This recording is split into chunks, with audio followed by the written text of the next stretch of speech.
নমরুদ্রে যায় শয়তানে বুদ্ধি দিচ্ছে, ইব্রাহিমের গায়ে যে জামা কাপড় আছে ও তো একজন জাদুকর, দেখো না ইব্রাহিম আলাইহিস সালাম জাদু দিয়ে কত কিছু করে ফেলায়। আজকে ওর গায়ে যে জামা আছে, জামার মধ্যে জাদু আছে, পোশাকের মধ্যে জাদু আছে, ওই পোশাক সহ আগুনের মধ্যে ফেললে তোমার আগুনে জীবনেরও পোড়াতে পারবে না। উদ্দেশ্য কি? ইব্রাহিম আলাইহিস সালামকে উলাঙ্গ করে বেবস্ত্র করে অপমান করবে। নমরুদ অর্ডার দিল, যাও ইব্রাহিমের গায়ের জামা খোলো, পরনের পাজামা খোলো। বাস শুরু হয়ে গেছে, খোলার জন্য প্রস্তুতি। সঙ্গে সঙ্গে আল্লাহ তাআলা জিবরিল আলাইহিস সালামকে বলেন, জিবরাইল, আমার ইব্রাহিমকে 1 সেকেন্ডের জন্য আমি বেবস্ত্র দেখতে চাই না। বলেন সুবহানাল্লাহ। আল্লাহ এত তাড়াতাড়ি আমি কিভাবে তো খুলিয়ে ফেললো, আমি তো রয়েছি না, দাঁড়িয়ে তো ছিলাম এত কোনো বন্ধু আসিও, তাই তুই এত তাড়াতাড়ি আমি জামা পরাবো কোন জায়গাতে? কয় যে তাও নর্মাল জামা না, দুনিয়ার কোনো পোশাক না, জান্নাতের পোশাক পরাইবা।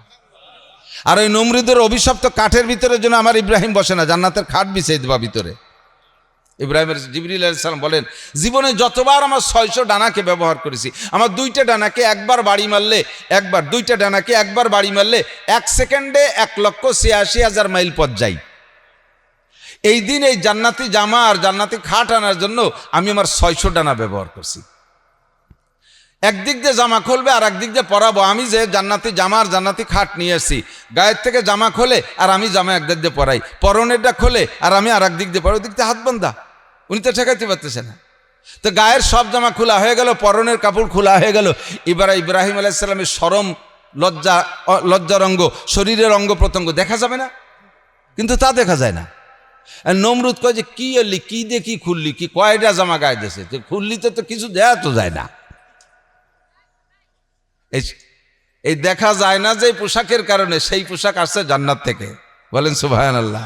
ফাঁকে বলে যাই, আপনি এমন একটা ঈমান দেন, এরকম একটা ঈমান আপনি দেন, আপনি এরকম একটা ঈমান আল্লাহকে দেন। এখনো সেই আল্লাহ আছে যে আল্লাহ তাআলা ইব্রাহিম আলাইহিস সালামকে একদিক দিয়ে কাপড় খোলে আর একদিক দিয়ে জান্নাতি পোশাক পরায়, ওই আল্লাহ তাআলা এখনো আছে না নাই? আপনি এমন ঈমান দেন, আল্লাহ আপনাকেও পরাইতে পারে।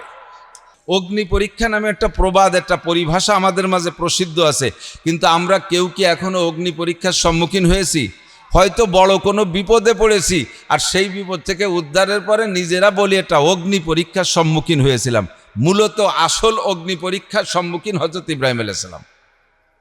নমরুদ ইব্রাহিম আলাইহিস সালামকে আগুনে ফেলানোর জন্য বাবুল শহরে যত কাফের ছিল, নমরুদ তো খোদাই দাবি করেছেন, সবাই তার বান্দা, হুকুম করছে যে তোমরা সাবালেক যারা আছো, সাবালেক থেকে নিয়ে যারা হাঁটা চলা করতে পারে বয়স্ক মানুষ, প্রত্যেকে এক দিন 1 মণ করে শালকাঠ অথবা লোহাকাঠ জমা দিবা। এইটা 1 মাস চলবে, 30 দিন পর্যন্ত লাকড়ি জমা করা হবে, তাতে যত বড় স্তূপ হয় এইটাকে আগুন জ্বালানো হবে, আর এই আগুনের মধ্যে ইব্রাহিমকে ফেলানো হবে। 1 মাস পর্যন্ত যে লাকড়ি জমা করছে 60,000 টন। একজন মানুষে পোড়াতে কি এত কাঠ লাগে? একজন মানুষে পোড়াইতে এত কাঠ লাগে না। কিন্তু এটা করলো কেন? ভয় দেখায়া ইব্রাহিমকে ওখান থেকে ফিরে আনা উদ্দেশ্য। 60,000 টন লাকড়ি জমা। আমরা একসাথে নামাজ পড়ব ইনশাআল্লাহ, 8:30টায় নামাজ হবে এখানে। রাজি আছেন না ইনশাআল্লাহ?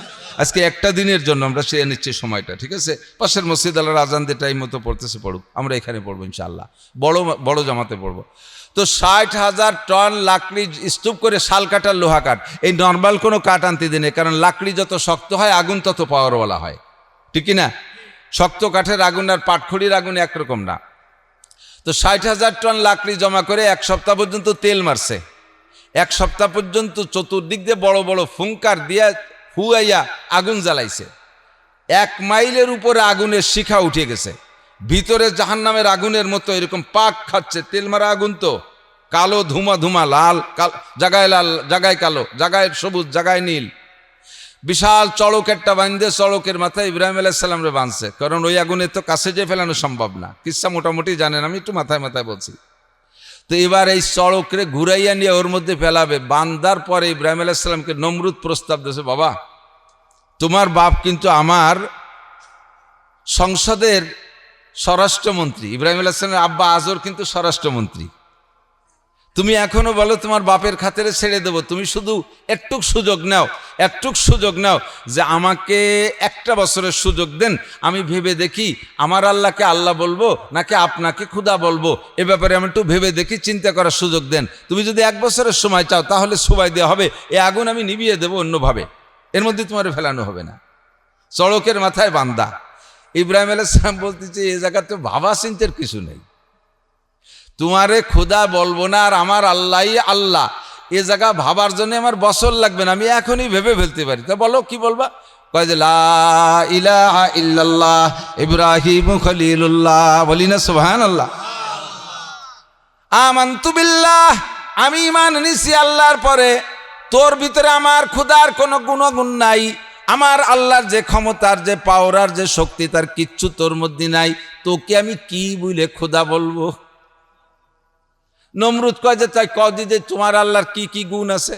ইব্রাহিম আলাইহিস সালাম কয় ইন্নাল্লাহ ইউহয়ী ওয়া ইউমীত, আমার আল্লাহর তো অসংখ্য গুণ, তাহলে তো দুটিয়ে কই, তুই যদি তোর ভিতরে যদি এই দুটির একটাও থাকে তাহলে আমি সিদ্ধান্ত পাল্টাই দেবো। কয় বলো তোমার আল্লাহর কি কি গুণ? আমার আল্লাহ ইউহয়ী ওয়া ইউমীত, আমার আল্লাহ মারেও বাঁচায়ও। এ ক্ষমতা কার? মরারে বাঁচাইতে পারে কে? বাঁচাটারে মারতেও পারে আল্লাহ, ঠিক না? আমরা এই কথা বিশ্বাস তো।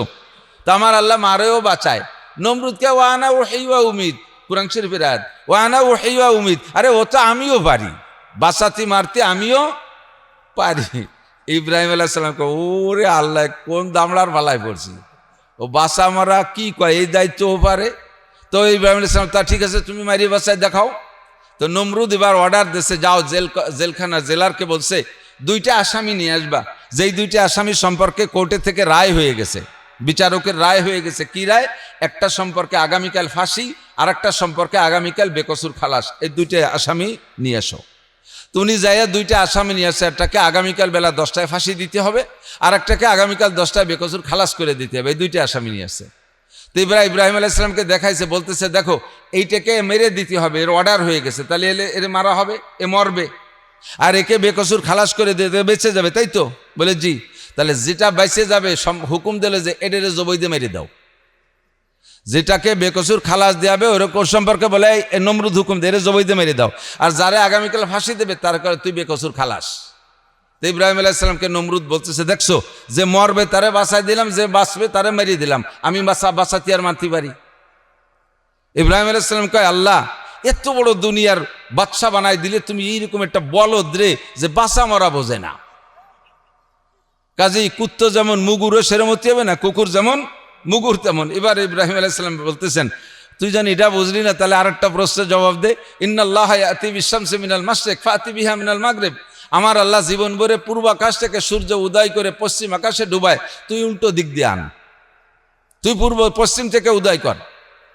এ জায়গা যদি কমপক্ষে আমরা গোপালগঞ্জে ফুলাফান যারা আমরাও যদি হতাম, আল্লাহ না করুক, তাহলে কমপক্ষে একটুক তো বলতে পারতাম যে আমি একদিন পূব দিক দিয়ে উঠেছি, তোর আল্লাহ ফাল্লি পশ্চিম দিক দিয়ে উঠুক, এই কদর কলিও তো পারতো। ওই এমন আবালের আবাল ও তাও ক্ষতি দিছে পাইনি, ফাবুহিত আল্লাযী কাফার, কুরআন শরীফের আয়াত, ফাবুহিত আল্লাযী কাফার, হা করি কয় না তাই হয় নাকি? তো ইব্রাহিম আলাইহিস সালাম কয় যে তোরে যে রব বলবো এ ব্যাপারে আমার 1 বছর ভাবা লাগবে কেন? আমি এখনই বললাম তুই রব নয়, রব আমার কে? আল্লাহ আমার রব, ওই রবই আমার সব। বলবেন আল্লাহ আমার রব, রবই আমার সব। আল্লাহ ছাড়া কেউ রব হইতে পারে? নমরুদ কোনোভাবে যখন জিততে পারে না, ফেলাও তাকে আগুনে। এবার আগুনে যখন ফেলানোর সিদ্ধান্ত নিয়েছে, শয়তান এদিকে জিবরিল আলাইহিস সালাম মিকাইল আলাইহিস সালাম যে চড়কের গোড়া ধরে বসে, এই বন্ডিরা, পর্দার আড়ালে যে বন্ডিরা আছে, বন্ডি করলে অন্য জেলায় বোঝে না, আমাকে গোপালগঞ্জ বন্ডি আর ভাডি খুব সুন্দর বোঝে। বন্ডিরা আর মনারার মেয়েরা কান খাড়া করো, জিবরিল আর মিকাইল আলাইহিস সালাম চড়কের গোড়া ধরে বসছে, কিন্তু দেখে না তো নমরুদের সেনাবাহিনী ছিল 70 লক্ষ। কত? 70 লক্ষ সেনাবাহিনী একে একে দলে দলে আসে, চড়ক টানে, নড়ে না। 70 লক্ষ সেনাবাহিনী ব্যবহার করছে চড়কের গোড়ায় কাশি বান্ধে টাইনিয়ে ঘুরানোর জন্যে, কিন্তু ঘোরে না। এখন এই যে ঘোরে না, যে এটা ঘোরে না কেন, কার কারণে ঘোরে না, এটা তো নমরুদের বোঝার কায়দা নাই। শয়তান ইবলিস জানে, ও তো দেখতেছে, ও যাইয়া নমরুদের কাছে যে মুরব্বী সাইজে, কিছু মুরব্বী থাকে তো এরকম সমাজে, দেখতে ভালোই মনে হয় যায় একেবারে দরবেশ, কি সুন্দর বুজুর্গ, অথচ শয়তানের গুরু, আইলঠারার মাস্টার আছে না, ক্রিমিনালির গুড় মাহাইনে পর্যন্ত, গুড় মাহাইনে একটু গুড় মাহাই ছুঁয়ে গেছে, আর ওদিকে লেগে গেছে গন্ডগোল। দরজায় সুন্দর একটা গেট বানাইছে কাঁচ দিয়ে, কাছের এত সুন্দর গেট দেখে সহ্য আছে না, এই ক্রিমিনাল একটা ওই জায়গায় একটু গুড় মাহাইছে, তেমন কিছু করে নাই, তো গুড় একটু মাহাইতে সে জায়গা পিঁপড়ে গেছে, কতগুলো পিঁপড়ে দেখে পিঁপড়ে খাতে জেঠি গেছে, জেঠি দেখে জেঠিরে মারতে জন্য বিলেই গেছে, বিলেইতে জড়াজড়ি দেখছে, তাই দিয়ে কুত্তো গেছে, 5-7টা কুত্তো যে জড়াজড়ি হতে কাছের গেট ভেঙে ফেলাইছে। এবার কার কার বাড়ির কুত্তো এবার বাড়িয়ে লাগে, তাকে সাথে লাগাই দিয়েছে, তুমুল কাইজে 10টা মার্ডার। সে বুড়ো ওই গুড়টুক মাহাইতে তবলিগি চলে গেছে, এই গুড় মাহাইনি বুড়ো আছে না, সাবধান। তো শয়তান গুড় মাহাইনি বুড়ো, ও যে নমরুদরে বলতেছে, মিস্টার চড়ক গড়ে না কেন? তাই তো, এই চড়কে কি ব্যারিং টেরিং কোনো সমস্যা হয়ে গেল, গড়ে না কা? কয়েছে ব্যারিং ট্যারিং সব ঠিক আছে, ওর ব্যারিং অন্য জায়গায় টাইট হয়ে গেছে। কি কয়ের গোড়ায় 2 মস্তান ধরে রাখছে, মস্তান না সরাইতে পারলে তুমি সারা পৃথিবী ধরে টান দিলেও সবাই এসে টানলে ঘুরাইতে পারবা না। তবে মস্তানকে সরানো যায় কিভাবে?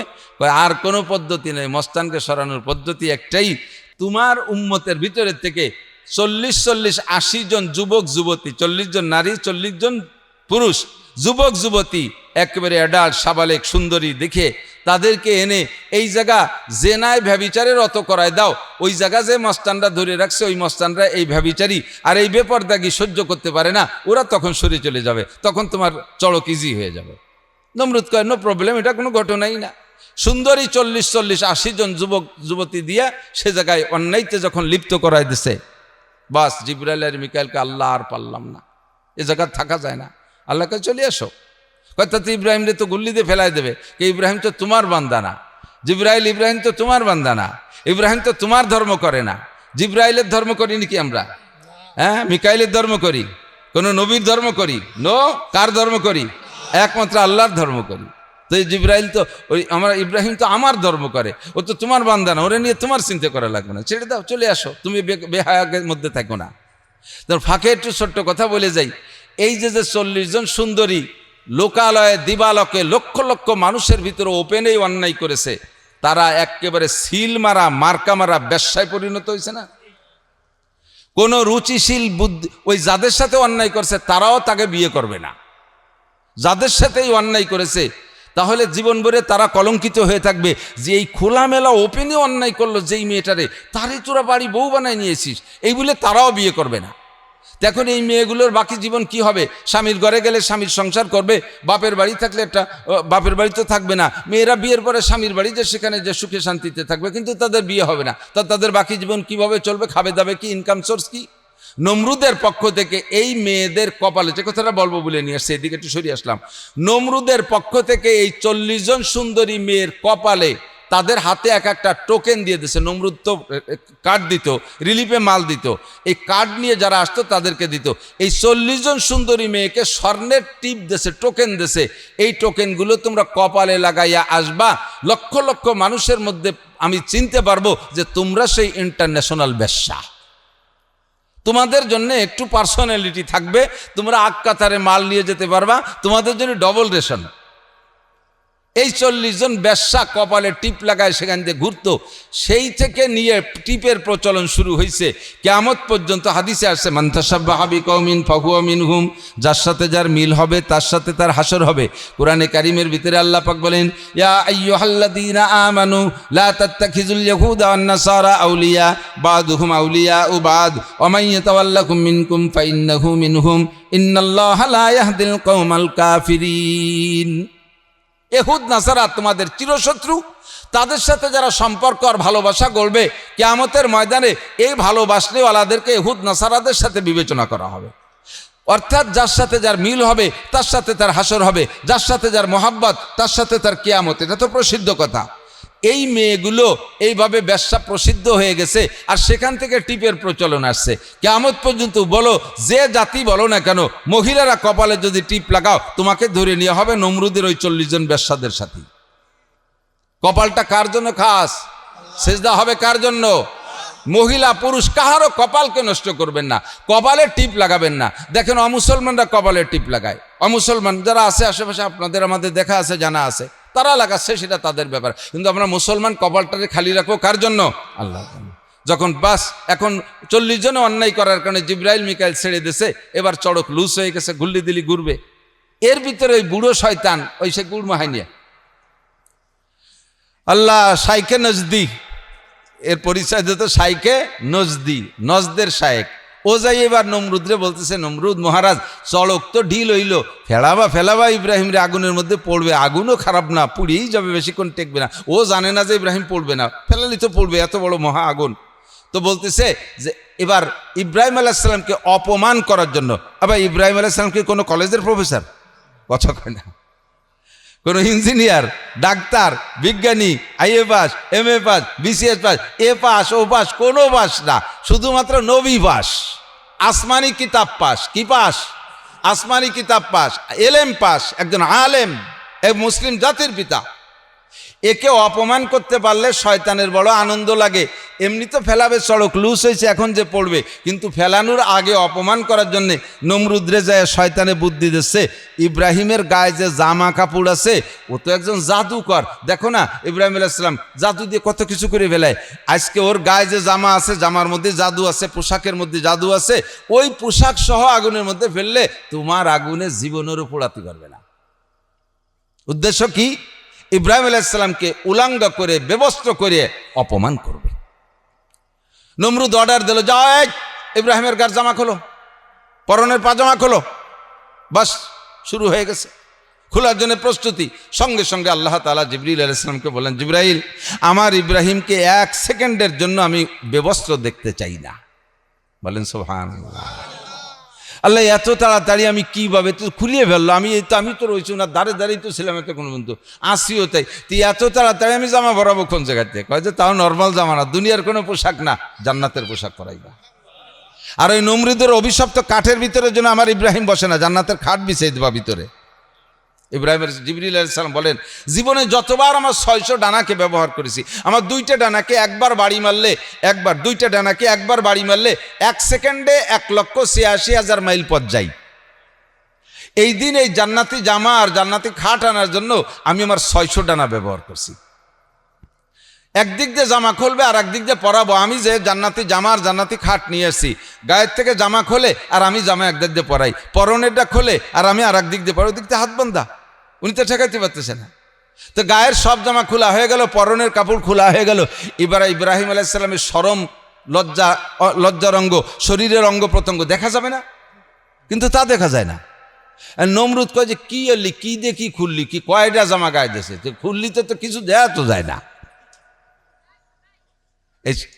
এই দেখা যায় না যে পোশাকের কারণে, সেই পোশাক আসছে জান্নাত থেকে। বলেন সুবহানাল্লাহ।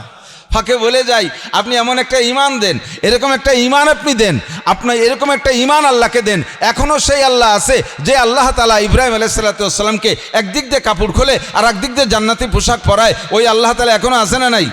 আপনি এমন ঈমান দেন, আল্লাহ আপনাকেও পরাইতে পারে, অবশ্যই পারে, বহুত প্রমাণ আছে। আল্লাহু আকবার। পোশাক সব খোলা শেষ, জান্নাতি পোশাক পরানো শেষ, তারপর দেন চড়কে গুল্লি দেন, গুল্লি দেশে যে মাঝখানে পড়ছে। এখন পড়ার পরে ইব্রাহিম আলাইহিস সালামের জন্য জিবরিল আলাইহিস সালাম সেই জান্নাতি খাটটা বিছিয়ে দিছে, খাটের উপরে বসছে। আগুন তো জ্বলতেই আছে, দূরিতে দেখে সবাই তাকবীর দিচ্ছে। আসমানের ফেরেশতারাও জানে পুড়িয়ে যাবে, জিনরা যারা মোমেন তারা জানে পুড়িয়ে যাবে, কাফেররাও জানে পুড়িয়ে যাবে। ইব্রাহিম পুড়িয়ে যাচ্ছে এই বলে কাফেররা আনন্দ করতেছে। ও যুবকরা, ছোটরা, আর একটা কথা মনে রাখবা, এই দিন ইব্রাহিম আলাইহিস সালামকে আগুনে ফেলাইতে গেলে আনন্দে ওই কাফের যুবকরা, কাফের পোলাপানরা ঘুড়ি উড়াইছিল, আকাশে ঘুড়ি উড়াইয়া তার আনন্দ উদযাপন করেছিল ইব্রাহিম আলাইহিস সালামকে আগুনে ফেলানোর কারণে। মান তাশাব্বাহা বিকওমিন ফাহুয়া মিনহুম, যার সাথে যার মিল হবে তার সাথে তার হাসর হবে। তুমিও যদি এখন মুসলমানের সন্তান হইয়া ঘুড়ি উড়াইয়া আনন্দ উদযাপন করো, তাহলে নমরুদের ওই কাফেরদের সাথে তোমাকে জাহান্নামে যেতে হতে পারে। মুসলমান ঢাকা শহরে গেলে এই ঘুড়ি উড়ানোর করে প্রত্যেকের বিল্ডিংয়ের উপরে ঘুড়ি আছে। আমি এই কাজ করব না। আরে ভাই কত তাই তো আছে, এক রাতে তো সহবাস করা যাবে না। আজকে এই মাসটা আসছে হলো হজের মাস, ইব্রাহিম আলাইহিস সালামের কথা সামনে রয়েছে বিধায় দুটো কথা এসে গেল। পরীক্ষার সম্মুখীন এরকম বড়রা সবচেয়ে বেশি হয়েছে। তো আগুনের ভিতরে পড়ে আছে ইব্রাহিম আলাইহিস সালাম, তো পাশে খাটে কোনায় জিব্রাইল বসে, একা একা উনিও নাই। তো জিব্রাইল আলাইহিস সালাম ইব্রাহিম আলাইহিস সালামকে জিজ্ঞেস করছে, কষ্ট হচ্ছে না তো? আপনার কাছে জিজ্ঞেস করছে নাকি? ইব্রাহিম আলাইহিস সালামের কাছে জিব্রাইল ইব্রাহিম আলাইহিস সালাম কয়েছে আগুন কো? দেখেন তাকাইয়া, আগুনে এমন একটা বিস্ফোরণ ঘটাইছে, এই আগুনের তর্জন গর্জন দেখে নমরুদ সরে চলে গেছে। ও চলে গেছে দূরে, 50 মাইলের ভিতরে যা ছিল সব পুড়ায় ছারখার করে দিয়েছে। চেরাগে রাকে ইজ্জত বর ফুরুজাত, কাছে কাস্তাব জানাদ রে শাসে বসুজাত। ধর্মের বাতিকে নিবেনোর জন্য, তুমি যদি কোন ধর্মের বাতিকে নিবেনোর জন্য মুখ দিয়ে ফু দিয়ে নিবেইতে চাও, ওই আগুন ব্যাক করে তোমার মুখ মাথা চুল দাড়ি পোড়াইয়া ছাই করে দিতে পারে। কাজেই যা করো আর না করো, যত যা করো দোস্ত, সাবধান থাকবা। হাতি খাবা, হাতির বাচ্চা খাবা না। হাতি খাবা, একটা প্রবাদ আছে না, মুরব্বীরা জানা আছে না, হাতি খাও হাতির বাচ্চা খেও না। এ কথাটা তর্জমা বুঝে নেন। হাতিকে যদি বুড়ো হাতিরে মারিয়ে ফেলেন তাহলে প্রতিশোধ নেওয়ার কেউ থাকলো না, কিন্তু হাতির বাচ্চা যদি খেয়ে ফেলেন, তার মা বাপ যদি বেঁচে থাকে, তাহলে আপনি গাছে উঠবেন, গাছের গোড়া খুঁচে ফেলবে। বিল্ডিংয়ে উঠবেন, বিল্ডিং ভেঙে ফেলবে। হাতি খান, হাতির বাচ্চা খেয়েন না। আল্লাহ কয় নমরুদ আমার বিপক্ষে, আমার ইব্রাহিম দুনিয়া যাওয়ার আগের থেকে নমরুদ 100-150-200 বছর পর্যন্ত খোদাই দাবি করেছে, আমি কিচ্ছু বলিনি। আমার পদ নিয়ে কাড়াকাড়ি করছে, আমি খালি মুস্কি মুস্কি হাসি, নমরুদ তোরে আমি না বানালি তুই অতি পাচ্ছি নে, তোরে আমি বানালাম আর ওই তুই আমার পদ নিয়ে কাড়াকাড়ি করিস। আল্লাহ মুস্কি হাসে কিন্তু কিছু কয় না। 200 বছর পর্যন্ত খোদাই দাবি করেছে, আল্লাহ কিচ্ছু বলে নাই নমরুদকে। হাতি খাইছে, আল্লাহ কিচ্ছু বলে নাই। কিন্তু যখন ইব্রাহিম আলাইহিস সালামের গায়ে হাত দিছে, আল্লাহ পাক আর সহ্য করতে পারছে। আগুনে এমন একটা বিস্ফোরণ ঘটাইছে, 50 মাইলের মধ্যে যা আছে সব সাফ। ইব্রাহিম আলাইহিস সালামের কিচ্ছু হয়নি। এই যে আগুনে পোড়াইল না, কার হুকুমে? কুলনা ইয়া নারু কুনি বারদাম ওয়া সালামান আলা ইব্রাহিম। আল্লাহ বলেন, এই আগুন আমার ইব্রাহিমের জন্য শান্তিদায়ক ঠান্ডা হয়ে যায়। এটা হলো অগ্নি পরীক্ষা। ও জায়গায় যদি ইব্রাহিম আলাইহিস সালাম বাইরে থাকতে বলতেন এত বড় আগুনে পড়লে পুড়বেন না, এটা কিন্তু ইব্রাহিম জানেন না। ইব্রাহিম জানেন যে পুড়ে তো যাবই, তবে পড়ার পরে আমি ইমানের সাথে যদি পুড়ি, নমরুদের আগুনে পড়লে জাহান্নামের আগুনে পোড়া লাগবে না। বলেন, নমরুদের আগুনে পড়লে জাহান্নামের আগুনে পোড়া লাগবে না। এই বিশ্বাস নিয়ে উনি শহীদ হওয়ার নিয়েতেই রেডি ছিলেন। উনি যদি এতটুকু সময় চাইতেন, আমারে একটা দিন সময় দেন, দেয়া হতো। 5টা দিন সময় দেন, দেওয়া হতো। 1 বছর সময় দেন, দেওয়া হতো। 10 বছর সময় দেন, তাও দেওয়া হতো। উনি বলেন কোনো প্রয়োজনই নাই আমার সময়, আমি এক কথায় বিশ্বাস, আমানতু বিল্লাহ, আমি বিশ্বাস করি সৃষ্টিকর্তা কে, বাঁচানেওয়ালা কে, মারনেওয়ালা আমার আল্লাহ, খিলানেওয়ালা আল্লাহ, পিলানেওয়ালা আল্লাহ। কাজে আমার এখানের কাল বিলম্বের দরকার নেই। আল্লাহ তাআলা কি পুরস্কার দিচ্ছেন? জান্নাতি জামা, জান্নাতি খাট পালং। বলি সুবহানাল্লাহ। এরপরে লাস্ট পুরস্কার পরীক্ষা যেটা, এই পরীক্ষা উনি পাস। এরপরে আর এক লাস্টের পরীক্ষা যেটা, সেটা হলো সন্তান জবাই করার পরীক্ষা। জানেন সবাই, সিজন আসছে একটু বলে যাই। সন্তান জবাই করা, সন্তানটাকে প্রথম দিলেন বনবাসে। যতদিন সন্তান ছিল না, ইব্রাহিম আলাইহিস সালাম আল্লাহ খোঁজে। সূর্য উঠছে, কয় এটা বড় আল্লাহ। কিছুক্ষণ পরে ডুবিয়ে গেছে, কয় না, যে ডুবিয়ে যায় সে আল্লাহ হতে পারে না। পরে উঠছে চাঁদ, সূর্য উঠা ডুবার পরে চাঁদ উঠছে, কয় তাহলে এইটি মনে হয় আল্লাহ হবে। কয় যে পরে দেয় যে সকালবেলা সে চাঁদও ডুবে গেল, কয় যে ডুবে যায় সে আল্লাহ হতে পারে না। তারকারাজি মনে হয় আল্লাহ হবে, ক্ষমতাবান ক্ষমতাশীল আল্লাহ। তো কিছুক্ষণ পরে দেখে যে তারকা ডুবে, কয় যে ডুবে যায় সে আল্লাহ হতে পারে না। এভাবে ছেলেবেলার থেকে আল্লাহকে খুঁজে, ছেলেবেলা থেকে আল্লাহকে খুঁজে ইব্রাহিম আলাইহিস সালাম খুঁজতে খুঁজতে আল্লাহকে পেয়েছেন। বয়স তখন 98 বছর, নবুয়তি পেলেন। মাঝে তো এই ঘটনাগুলো বহুত ঘটে গেছে, নমরুদ ইত্যাদির দিকের সাথে। 98 বছর বয়সে সন্তানাদি কেউ নাই, বলতেছে রব্বি হাবলি মিনাস সালিহিন, আল্লাহ আমি তো চলে যাব, আর তো কোনো নবী আপাতত নাই। আমার বংশে যদি একটা নেক সন্তান হইতো, আমার তোমার এই দিনের কাজ সে প্রচার করতো, সে কাজগুলো করতো। আল্লাহ পাক তার দোয়া কবুল করছেন, তাকে একটা নেক সন্তান দিয়েছেন। সন্তানটার নাম ইসমাইল আলাইহিস সালাম। সন্তানের নাম কি? কিছুদিন আগে শুনেছিলেন ইহুদিরা চক্রান্ত করে ইসমাইলের পরিবর্তে ইসহাক আলাইহিস সালামের, ইব্রাহিম আলাইহিস সালামের প্রথম সন্তান বানানোর চেষ্টা করতেছিল। সেটা মোটামুটি টিকতে পারে না উলামায়ে কেরামের দলিলের সামনে। তো ইসমাইল আলাইহিস সালামের জন্ম। ইসমাইল আলাইহিস সালাম আবার কেমন হয়েছে? হুজুর আলাইহিস সালাতু ওয়াস সালামের নূরে নবুয়াত দুনিয়ায় পাঠানোর একটা শুরু আর সূচনা করেছেন আল্লাহ তাআলা ইসমাইল আলাইহিস সালামের থেকে নিয়ে।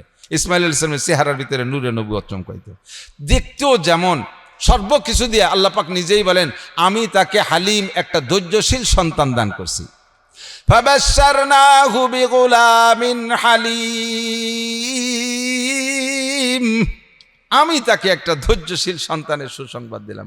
বয়স 98। বয়স কত? 98।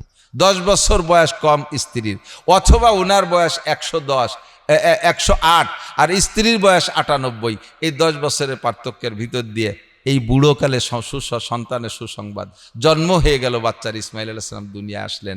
এখন এতদিন পর্যন্ত আল্লাহকে খুঁজেন, শুধু আসমানের দিক তাকায়। এখন যখন বুড়োকালে, এটি খেয়াল করেন, খেয়াল করতেছে না, মানুষের সময় মতো 22, 23, 24, 25 বছর বয়সেই তো বেশিরভাগ বিয়ে করে। আর ইদানিং তো আল্লাহর রহমতে আরও কাছায় গেছে, 12, 14, 15, 16 বছরে বিয়ে হয়ে সাফ করে ফেলা দিচ্ছে। তো মোটামুটি বিয়ের ভালো একটা বয়স 23, 24, 25 বছর। এই বয়সে বিয়ে করলে বাচ্চা একটা হইলে অনেক সময় কিন্তু লজ্জায় প্রথম সন্তান দেখতেও যেতে চায় না, লজ্জা বোধ করে। আমি এত তাড়াতাড়ি আব্বা হয়ে গেলাম, সবাই কি করবেন, একটু লুকায় ফেলায় থাকে। আস্তে আস্তে আস্তে আস্তে বাপ বেটার সম্পর্ক হয়। তো এইভাবে 4-5টা ছেলে মেয়ে হয়ে গেছে। সে মাঝ বয়সে যে স্ত্রী মারা গেছে, বুড়োকালে যদি আর একটা বিয়ে করে আর সেই কালে যদি একটা সন্তান হয়, আগেরগুলো কেমন সব শতালু হয়ে যায়, তাকে সাথে ভালো সম্পর্ক দেয় না। এই বুড়ো আগের ডুন্ডে জীবনও করলে আরে নাই, বুড়োকালে যেটা হয়েছে ওরে কপাল, তার আউলাখের চুমো দেয়, মুহি চুমো দেয়, ভাষায় চুমো দেয়, কি আদর।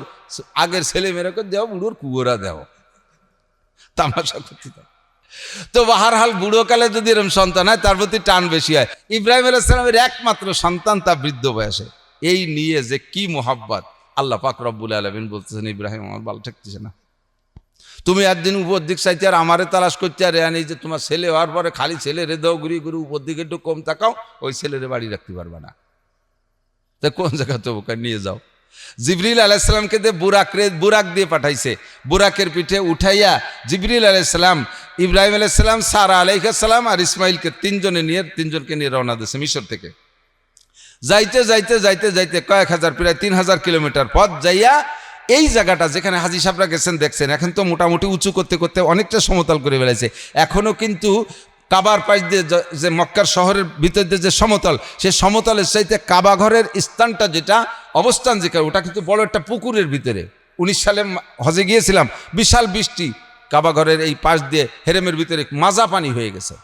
এর কয়েক বছর আগে বড় বৃষ্টি নামছে, চতুর্দিক দিয়ে শুকনা, ওর মাছ মানে শুকাই গেছে, পানি টেনে গেছে, মাঝখানে এত পানি যে হাজী সাহেবরা সাঁতরাইয়া কাবাঘর তওয়াফ করছে।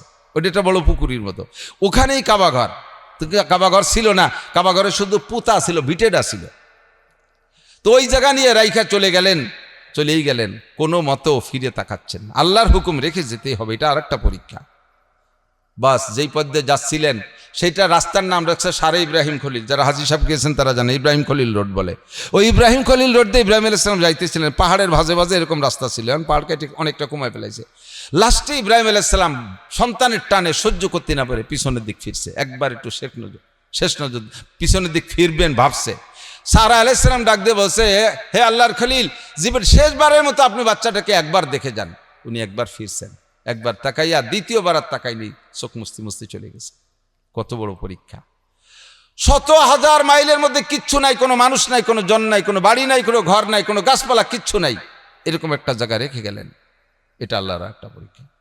এমন করে 13 বছরের ভিতরে একটা চিঠিও দেয়নি, আসার হুকুম হয় না, ভিতরে তো জ্বলিয়ে যাচ্ছে। 2 মাইপুতি এখানে কোনো মতে আসে, খেয়ে দিয়ে বেঁচে আছে, আল্লাহই ব্যবস্থা করছে। পরে অনেক গড়বড়ি হয়ে গেছে। 13 বছর পরে স্বপ্নে দেখতেছে যে তারা জবাই করতেছে।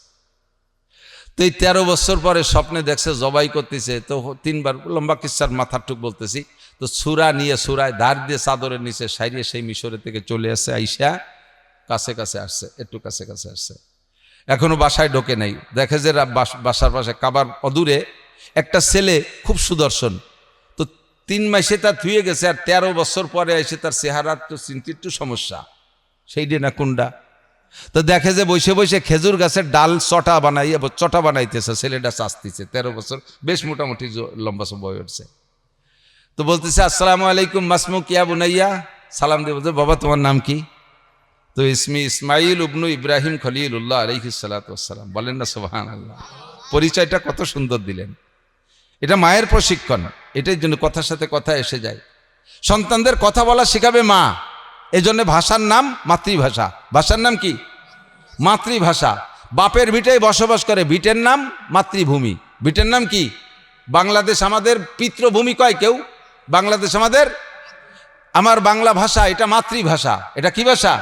কারণ মানুষে ভাষা শেখে মায়ের থেকে, আদর্শ শিখবে মায়ের থেকে, ভাষা শিখবে মায়ের থেকে। মা কেমন করে শিখাইলেন? কেজি স্কুল নাই, কিন্ডার গার্ডেন নাই, প্রাইমারি নাই, হাই স্কুল নাই, কলেজ নাই, মক্তব নাই, হেফজখানা নাই, মাদ্রাসা নাই, কোনো পড়াপড়ির ব্যবস্থা নাই। মা সেই ছোট শিশু বাচ্চাকে এমন করে আদর্শ শিক্ষা দিয়েছে। বাপ, তোমাকে যদি কেউ পরিচয় জিজ্ঞেস করে তাহলে তুমি পরিচয়টা কি বলবা? তুমি শুধু বলো আমি ইসমাইল, তাহলে তোমাকে কেউ চিনবে না। তোমার একটা পরিচয় আছে, তোমার আব্বা বড় বিশ্ববিখ্যাত একটা মানুষ, বাপের সাথে নাম মিলে বলবা আনা ইসমাইল ইবনে ইব্রাহিম খলিলুল্লাহ, আমি ইসমাইল, আমার আব্বার নাম ইব্রাহিম খলিলুল্লাহ। বলি সুবহানাল্লাহ। যখনই বলছে আমি অমকের বেটা অমক, বুকের সাথে জড়াতে হবে, ইয়া বুনাইয়া আনা আবুকা ইব্রাহিম খলিলুল্লাহ, বাবা আমি তোমার সেই আব্বা ইব্রাহিম। এরপরে দুই বাপ বেটা জড়াজড়ি শুরু হয়ে গেছে। 2-4 দিন 10 দিন একটু এই প্রেম ভালোবাসা বিনিময় হবে না? এতদিন পর দেখা, রাত্রে একটু গলা জড়াই দিয়ে ঘুমাই থাকবে, 1-2 রাত একটু এক বিছানায় থাকবে, একটু মক্কা মদিনার মক্কার ফাঁসতে একটু ঘুরবে ফিরবে, বিভিন্ন জায়গায় একটু দর্শনীয় জায়গাগুলো দেখবে, কোনো কথা নাই। ওই গলা জড়াই ধরা অবস্থায় কানে কানে বলতেছে ইয়া বুনাইয়া ইন্নী আরা ফিল মানাম আন্নী আযবাহুকা ফানজুর মাযা তারা। বাবা একটা স্বপ্নে দেখি আসছি। বলেন আব্বা কি স্বপ্ন? স্বপ্নে দেখি আমি তোমাকে জবাই করতেছি। খেয়াল করতেছেন? আমাদের সন্তানদের ফেলাই দিয়ে যদি 12-13 বছর ইন্ডিয়া যাইয়ে হিজরত করে থাকেন, আর 13 বছর পরে আইসে যদি কয় বাপ তোরে স্বপ্নে দেখছিস জবাই করতেছি, ছেলেতে কি জবাব দেবে? আমিও স্বপ্নে দেখছি তোর কুরবানি দিচ্ছি। এই 13টা বছর আমার আর আমার মার ফেলাই তুই চলে গেছিস বেটা, এর মধ্যে খবর নিলি না, এখন চিঠি দিলি না, 2টি চা পাঠালি না, এখন আসবি বড় বড় স্বপ্নে দেখে। আমি স্বপ্নে দেখি তোর জন্য 5 তলা দালান বানাইছি, আমি স্বপ্নে দেখি তোর জন্য 200 বিঘা। এই ভালো ভালো স্বপ্নে তুমি এসে জবই ওরা স্বপ্নে দেখে, আজ তোরে জবই দই। তা আমরা আমাদের ছেলেরা কইতো, কিন্তু ইসমাইল আলাইহিস সালাম কি বলেন?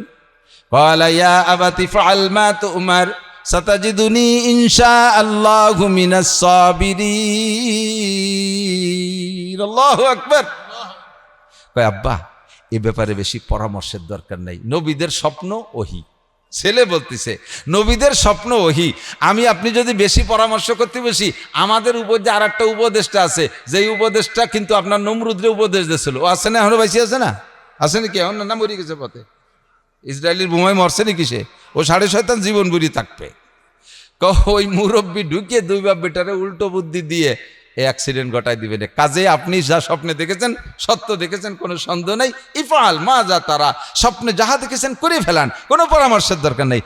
মারেও বললেন না, মা মহিলা মানুষ, ওনার দিল নরম, শেষে কান্নাকাটি করবেন না, আপনি আবার উল্টে যেতে পারেন। কাজে কাজে আল্লাহর হুকুম পালন করে ফেলেন। বলেন তো কেসা বাপ আর কেসা বেটা, দুনিয়ায় এর চেয়ে বড় পরীক্ষা হতে পারে? আরে ভাই এটাতে এত প্রিয় সন্তান, এত মহাব্বতের সন্তান, আপনার যে সন্তানটা অনাকাঙ্ক্ষিত, খেয়াল করেন, একটু খেয়াল করেন, অনাকাঙ্ক্ষিত সন্তান বোঝেন নাকি? বোঝেন নাই, টের পান না। অনাকাঙ্ক্ষিত মানে যে সন্তানটা আপনি নিতে চান নাই। সন্তান কতগুলো হয়ে গেছে, এখন ব্রেক করে দিয়েছেন, শেষটার নামও রেখে তুইছেন ইতি, মানে একদের দরকার নেই, শেষ লাইন লিয়ে ফেলাইছে ইতি। এই ইতির পরে আবার ফিরে আবার বিসমিল্লাহ করে শুরু করছে, তাতে মাশাআল্লাহ ফিরে আবার দেখা যাচ্ছে গর্ভধারণ করা বাপ। এখন দুইজনের সিদ্ধান্ত এ রাখা যাবে না, কোনো মনে না, এই বুড়োকালে লজ্জা শরম জামাইজন হয়ে গেছে, ছেলে পেলের বলে না, কোনোভাবে তা নষ্ট করতে পারেন নাই। আল্লাহর মাল আল্লাহ দিয়েই দিয়েছে, এটা হলো অনাকাঙ্ক্ষিত সন্তান।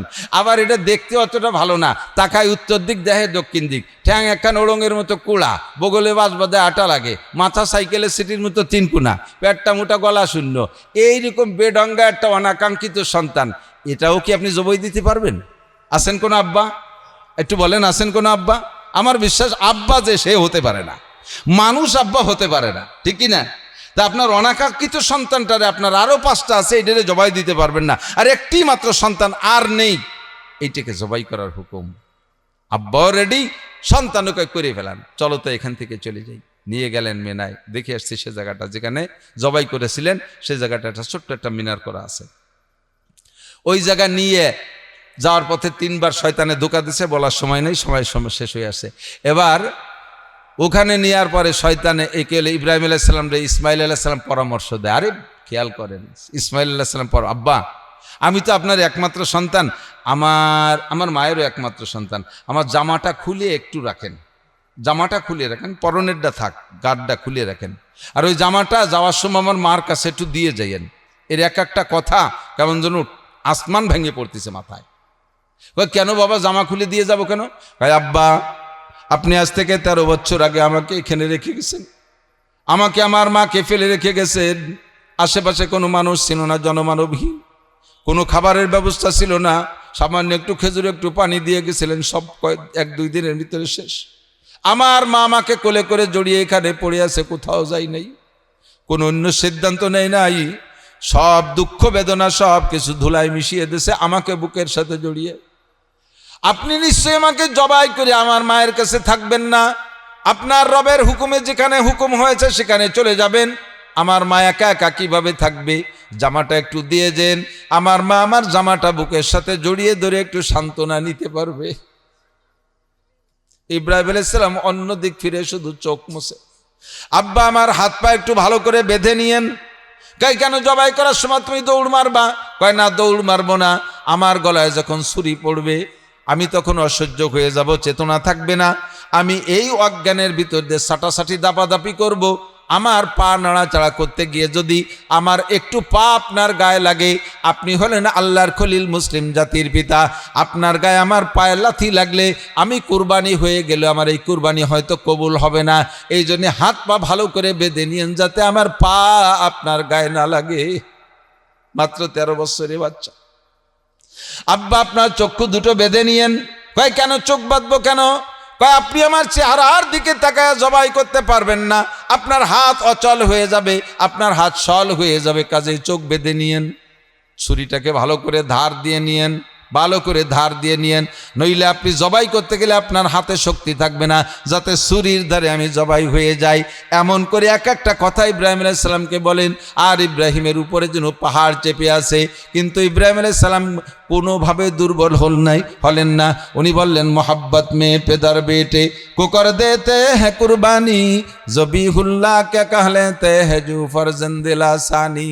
তোমার মতো ইসমাইল 100 জন আমাকে দুর্বল করতে পারবে না, তোমার মতো 1000 ইসমাইল যদি আমার সন্তান হইতো, সবগুলোকে যদি জবাই করতে হুকুম করতেন আমার রব, আমি আমার রবের হুকুমকে সন্তানের উপরে প্রাধান্য দিয়ে যাইতাম। এর চেয়ে বড় কঠিন পরীক্ষা হইতে পারে না।